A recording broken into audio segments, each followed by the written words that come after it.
Louis Riddick. There he is. How we doing, big time? Good to see you. Let's dive right in. Louis. Oh, what? Mr. Chippendales, I have a question for you. Do you see me? Can you see me from where you at? Yeah, we see you. Yeah, brother, I see you. Of course I see you. Do you approve? I mean, I did this. Yeah. You know what? That's that South Florida living right there. That's what that is. Yeah. I know what you're doing. I was just asking Molly. Okay. Molly, I tried to buy. I knew Louis was going to be on the show today, and It's a Friday, so I figured, I do my own Chippendales version. You know what I'm saying? Yeah. I just thought. Oh, it looks good, man. It looks like good. It works for you. You know what it feels like? It feels like Friday. Everybody's ready to let their hair down. It's a good vibe, so I'm with it. Now let's carry on. Mm-hmm. We're all business. Mm-hmm. Louis, it's literally my job to get to the you-know-what debate. Louis, what should the Browns do at number 2? Can I live? Oh, man. Like, seriously. You know what? I mean, like, seriously. Just everyone. Yeah, I know. Let's Just let her be, Stephen A. Just let her be. Okay? I know. All right. I know it has. I don't have to talk about certain subjects. I'm cool. I've been keeping track. I know what's going on. I know what's been going on First Take. It's all right. I got my boy Stephen A. though. But hey, look, this is what it's been like. For Cleveland. Look, I think right here, look, with them not going with Russell Wilson, obviously in the free agent market, and them deciding to kind of move on from him and kind of see what else comes down the pike here as far as the veteran acquisition market, as far as addressing the quarterback position. I think they're in a position now where they have to take best player available when they're sitting here drafting at 2. And I think at quarterback right now, there just seems to be a lot of trepidation amongst these teams outside of Tennessee. Teams like the Giants, teams like the Browns when it comes to Shedeur Sanders. I exactly don't know why, but there seems to be some trepidation with that. And when you talk about a guy then like Abdul Carter, there isn't any trepidation at all because what he is really a franchise-changing type of player, a guy who can really transform your defense and cause it to level up in a way that you really expect out of the number 2 overall pick in the draft.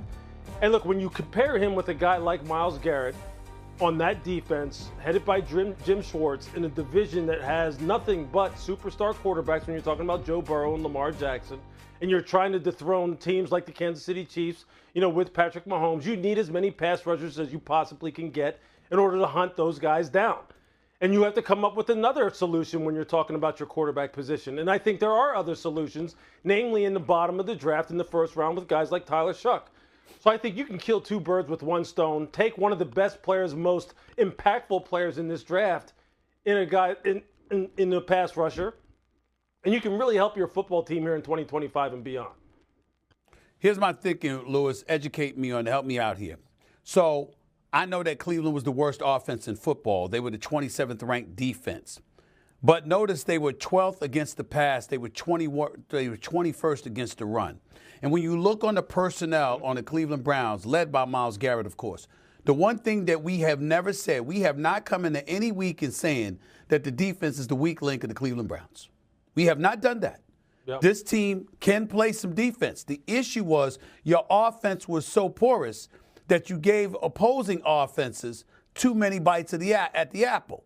And obviously you can only do but so much if your offense can't produce anything and you're on the field all the damn time. So my attitude is that no matter how bad your defense may have looked statistically, it was primarily due to an offense that was so anemic, so pathetic that you didn't have it, but that the defense, you get also guys can get demoralized. We can bring that in too. Right. So I bring that up because here's what I want to say. You got to take a quarterback.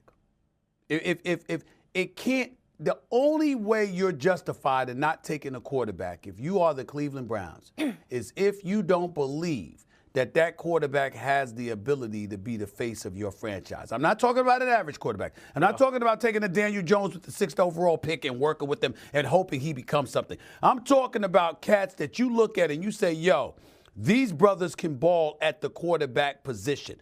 If you feel that way, you can't be worried about attitude, which were lies about Shedeur Sanders, by the way, as you have articulated better than anybody. It can't be about your concerns that Deion Sanders is going to be in his ear, and you know that brother has forgotten more football than most people know. It can't be the up for the $230 million a deal that you made for Deshaun Watson that looks like one of the most awful contract agreements in NFL history because of how he has performed since he's been in the Cleveland Browns uniform, it might offset that if you find another quarterback who can get it done for you. Yeah. Look, I'm not here to argue down Shedeur, okay? I know. Firmly in his camp as someone who believes that not only does he have the mental makeup and the personal makeup and the physical skills to be worthy of being a top 3 pick, I'm someone who thinks that the Cleveland Browns should seriously consider taking him at that spot. But see, it's all about conviction when you're talking about that number 2 overall pick, because there would be nothing worse than to have a building, and I'm not speaking for the Browns. I'm just saying hypothetically, only because I've been in these kind of situations. If the building is split somehow, some way, as far as whether or not Shedeur Sanders really does represent number 2 overall pick value, then it's not going to do the young man any favors once he gets into the building if everyone isn't kind of all rowing in the same direction and they're not all behind him. You can't force the pick no matter how bad the need is. That's what you can't do. Now, if they are, look, if Andrew Berry really does believe that he gives them a long-term option at the quarterback position and causes them to level up in a division and in a conference where they need to level up at the quarterback position, then take him. And I say the same thing about the Giants. Then take him. But the words surrounding the talk coming out of Cleveland sounds like they are not, if it's not Cam Ward, if they can't get up to number 1 and strike a deal with Tennessee, then it's just not, then Shedeur is just not going to be that number 2 or number 3 pick for whatever reasons that these 2 franchises have come up with, that being Cleveland and the New York Giants. And look, and if that's the case, then go ahead and take best player available. Take a transformational player like Abdul Carter. Pair him with Myles Garrett. Make that defense absolutely hellacious.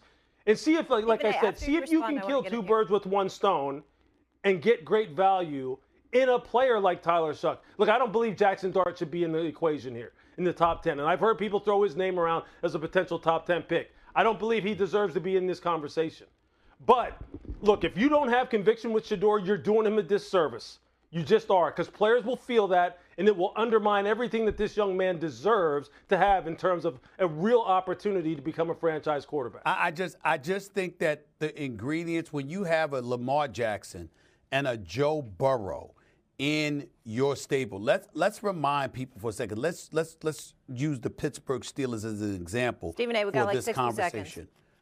Okay, you look at the Steelers for an example. Their defense has been lights out, especially with T.J. Watt. But where did it get them? Because they had no quarterback. You've got personnel on the defensive side of the ball in Cleveland. Where has it gotten you? Nowhere, because you don't have a quarterback. You got a guy like Shedeur Sanders. His pedigree, his poise, his level of production, and you know he's a winner, you go for it. I know there's more meat on the bone, guys.